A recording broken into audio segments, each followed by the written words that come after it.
Shalom. Call halal Yahweh Bashanah Shai Bashem Wakakwadash. Double honors unto the apostles and elders. Salutations to all my fellow laborers doing this work in truth and sincerity, risking their lives and their freedom to do so. To the confusion of faith joined unto our ranks, listening and learning. To the hopefully elect, the Akwaf that are listening and learning. To you I say Shalom. This is your brother Malcolm from the branch of the Great Millstone here in Chicago, coming at you with another lesson. And basically the war drums are beating. Esau's lies are not working anymore. You know, he's totally exposed. So let's open with a scripture, and then we're going to play some of these videos. Got a couple videos we're going to profile and just let some of the information come out. This is Jeremiah 49 and in verse 10. And it reads, "But I have made Esau bare, I have uncovered his secret places." So, you know, all these little secret organizations, all these things are coming to light now. You know, you go back some years ago, you know, talking about the Illuminati, you were looked at like you were crazy. Now people are actually listening. You know, these wise in tune people. You know, I had a girl that's totally in the world yesterday talk about the mark of the beast and how she's not going to take it. You know, not yesterday, but the day before, one of my kickboxing students. You know, little Iskarite chick. She was talking about how her mother's heavy into the Bible and all that sort of stuff, and she been here, you know, and the chip is the mark of the beast. So a lot of people know it. Even people who are not in the truth are aware of that, man. So Esau, he's exposed. So he's got to do something, you know, to get around all this information that's coming out on him, like channels like this one. Dina Calmeda here on, what's it, CWW7 News? Yeah, CWW7 News. Dina Calmeda. You know, she got that East Coast accent. She's kind of fun to listen to. You know, it sounds like she might be from Boston or Rhode Island or something like that. But nevertheless, it says, "But I have made Esau bare, I have uncovered his secret places, and he shall not be able to hide himself." And they can't hide themselves anymore. You know, the average person will talk about the Rothschilds, you know, the Rockefellers, the Illuminatis, the families of black nobility. They talk about the Jesuits. These things are common conversation now. All right? You know, you even hear Jake, you know, Thug Jake on the corner on the bus or something, you know, on the bus stop, talking about the Illuminati. You know, the banking system. You hear them speaking about things you never heard them speak about before, just in general conversation. All right, and it says he is not able to hide himself. His seed is spoiled, his brethren and his neighbors, and he is not. All right, now we haven't got to the he is not part, but his seed is spoiled. Look at the amount of deaths, you know, and with the millennials. They're past the point of replacement levels, man. You know, the biggest population of Edomites right now are the baby boomers who are dying off, and they're extremely young. They've had so many people, middle-aged and late adults, you know, I would say adults in their 30s, 40s and 50s are dying. Suicides, drugs, deaths of despair. You know, curses are on them like a coat, man. All right. Verse 11. "Leave thy fatherless children, I will preserve them alive," because they got to go into slavery. "And let their widows trust in me." So what's gonna happen? The Edomite women that are left, they're turning on their men. That's why you see so many Edomite women dating Jake and men of other nations. And women naturally gravitate to who is ever in power. You know, unfortunately, and some women will be offended, but women aren't that loyal. You know, if you don't really have much, the woman won't be loyal to you. She'll be loyal to a guy who can provide for her Not the necessities, but the extra things. And of course, it's not talking about all women, but definitely the majority. Women like comfort. And the moment they're not comfortable anymore, or they're out of their comfort zone, a woman is not going to love you if she's not comfortable. She's going to eventually be with someone else. And what Esau is going to experience. That's why that scripture read that way. His women is going to turn on him and look to the Israelite man, to the ruling class men for comfort. Truth be said, they're going to get no comfort. You know, most they can get is to be used as a concubine, and not one of them type of concubines that you just love either. Because don't get it twisted, you can love a concubine just as much as your wife. You just don't. They just not treated the same. They're not in the same category. But the Edomite woman will be just like the Edomite man. It'll be the least. They're the least of the flock, man. And that's just a brutal reality. Without any further ado, let's let some of this video play and let Dina, let this widow trust in me.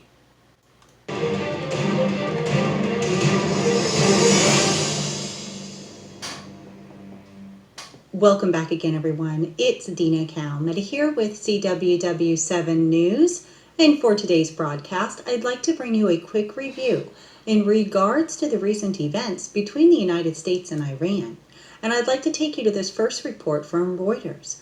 And they are reporting that Russia is warning the United States to stop provoking Iran to war. The comments from the Russian Deputy Foreign Minister followed an announcement that the United States planned to send around 1,000 more troops to the Middle East for defensive purposes. Iran's president said on Tuesday that Iran would not wage war against any nation, and the Kremlin called for restraint from all sides. Moscow has repeatedly warned Washington and its regional allies about what he called unthinking and reckless pumping up of tensions in an explosive region. Now it says on the screen that she said earlier, Russia is telling them to stop provoking. This is Ezekiel 38:1. It says, "And the word of Yahweh came unto me, saying, Son of man, set thy face against Gog in the land of Magog, the chief prince of Meshach and Tubal, and prophesy against him, and say, Thus saith Yahweh power, Behold, I am against thee, O Gog, the chief Gog, the chief priest of Meshach and Tubal. And I will turn thee back and put hooks in thy jaws, and I will bring thee forth, and all thy armies and horsemen, and all the clothed with all sorts of armor, even a great company with bucklers and shield, all of them handling swords." So he's putting a hook in the nose of the Russians, who are in the land of Gog and Magog, even though they're not Japhetic. All right? Don't get it twisted. The Lord is still referring to that land because that's who he placed in that land. So he's calling it that. But don't get it twisted. The Russians are predominantly Edomites as well. That's that house divided. You know, the Edomites, this is Edomite on Edomite violence, that Egyptian versus the Egyptian. All right? So these prophecies are popping off, man, and this thing is getting ready to go down. This second half of this year, starting in July, with the amount of tensions and amount of sanctions being thrown back and forth. Now America is when started a trade war with India on top of all that's going on. You know, you got the crisis in the South America and the Caribbean. You know, you got the thing over in Donetsk near Crimea, that whole Poland thing. That's not forgotten. That's still hot. All right. Now you got this these straits over here, and where all this is going down with these tankers. And you still have the Syria thing. Hey, this is World War III. All right, it's happening. It's happening. Got a text from a former client out of nowhere yesterday. I haven't seen her talk to in years. And if I wasn't using my phone, I'd read it. But one of the things she said was, it's interesting and it's very scary how so many of the things, the conversations that we had. She said, I remember a lot of the conversations we had. And she said, and these things are happening. I'm seeing them now, and it's really scary.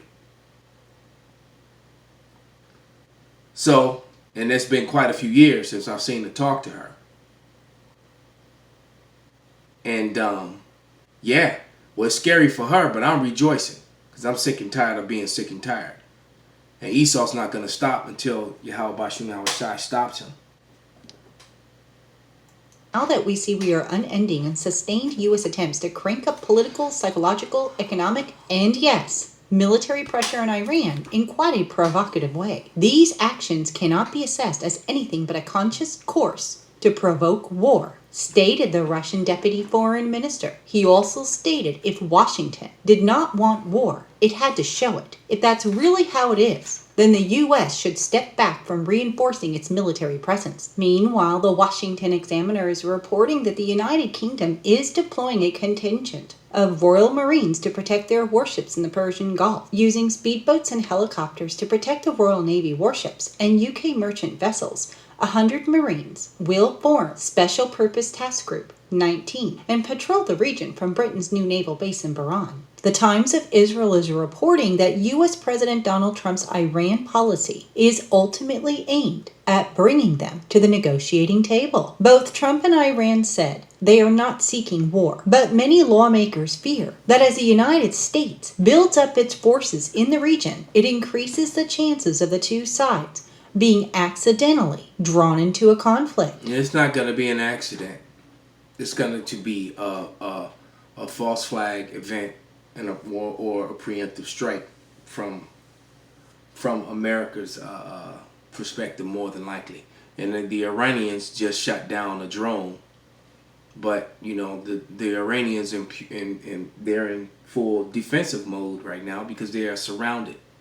You know, in a video that I did a couple weeks back, showed you the map, you know, of all the military movement that's going on around the country of Iran. And if Iran is moving its military to its borders and things of that nature, it's in a defensive stance. You know? How you going to expect someone to... And then they point the cameras and show, see, look, they're acting aggressively. You surrounded someone and you expect them to just not take measures to defend themselves. It's utter madness. Let's go to another video with Rick Sanchez from RT. And here we go, because Esau is the liar. It says, Sanchez, I won't let them lie us into war again. Well, they're going to lie their way into war. That's going to be done. But the fact that he's pointing it out is a very good thing. All right, so let's pull that video up. Called unpatriotic. Already. All right. And let me grab a scripture. In the early Let me grab a scripture before he goes into the early 2000s. This is Job 14:4, and it says, "But ye are forgers of lies. Ye are all physicians of no value," man. You know, you like one of them fake doctors doing plastic surgery and people die on the table or die later or look all jacked up. All right. That's what they're like. But let's let Rick Sanchez, you know, put the icing on his cake. 2000s, I was a young correspondent and a news presenter at NBC in New York. It was working, well, my very first network assignment and job when suddenly the Bush administration began lying us into a war with Iraq. I love the way he just said it. The Bush administration began just lying us into a war with Iraq. Well, guess what? The Trump administration and Mike Pompeo is lying us into a war with Iran, because the Iran was the seventh, which is 7 is a number of completion, all right, country on that list to overthrow in the Middle East. There's a general exposed a couple years back, you know, and they couldn't force Iran's hand, so now they're going to just lie their way and get with carnality and force the war by doing acts themselves and then just pointing the fingers at them, even though all the European allies are not on board with it and don't agree with it. And all of a sudden, out of nowhere, Britain, you know, is agreeing. Same thing happened when Tony Blair agreed to go with the lie that Bush told. It's happening all over again. kind of knew it was a lie right away. But at the time, Fox News was our major competitor, and between them and, talk show guys like Rush Limbaugh, everyone was afraid of questioning the war for fear of being called unpatriotic. Already under the Fox barrage of un-American accusations, NBC corporate, the guys in the suits and the white shirts, they were already feeling the heat, and they redirected that heat over to us, the journalists, the writers, the preparers of this stuff. It was a pretty simple message that they seemed to be sending down to us. If you want to keep your job here at NBC, you kind of got to be pro-war. There it is, from an insider. All right? And that's the way Esau does things. His whole system is corruptible. It's not about being right. It's just like the law system. All right? It's no difference. They write laws and then they write amendments to get around the laws that they write. When it works in their favor, of course. Could have said at the time that I was young and stupid, but I wasn't. I should have known better. I should have pushed back. I should have told the truth, even if it meant that I lost my job, which I eventually did anyway. I say this because I want you to know that unlike our competitors here on this newscast, we're not going to let that happen again. I'm determined. We're committed as journalists and as Americans to call our country out. He's got to be careful now, because Julian Assange pointed out the crimes of his country and governments. Look what it got him. And I do believe that Julian Assange will never see a day in court. They're going to kill that man. From what I've heard he's in his incarceration, he's sick, so they're probably poisoning him and starting to poison on him already. And he'll just end up just getting sick and die of natural causes, as they will announce, because they don't want him to talk. He will never see a day in court. If they try to lie us into another war. Joining us now is Daniel McAdams. He's with the Ron Paul Liberty Institute.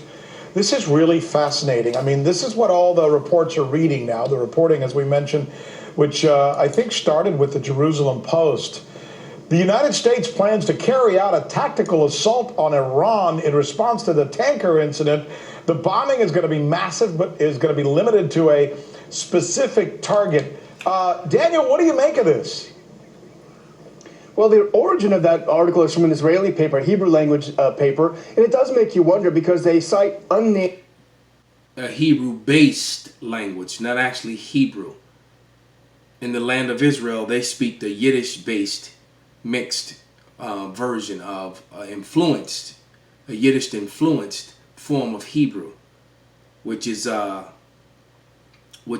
admixture of Slavic and German languages. All right, and they use Hebrew characters, so it has the appearance of Hebrew, but it really isn't. It isn't the pure Hebrew like we speak here at the Great Millstone. Named UN sources. We don't know who that could be. That could be someone within the Trump administration trying to leak it, trying to get it out there. Whatever the case, we do know that the military has been planning. We do know that the neocons really sense their greatest opportunity, probably in 2 decades, to hit Iran, which is something they dream about every day. So I would tend to lead to some credibility. They're using as their raison for this attack the so-called attacks that they blame on Iran, on those tankers in the Gulf of Oman. But as you and I know, those reports, or at least the evidence that's been provided, seems, at least to this newscaster anyway, sketchy at best. Well, he's not alone. He said sketchy at best. All right?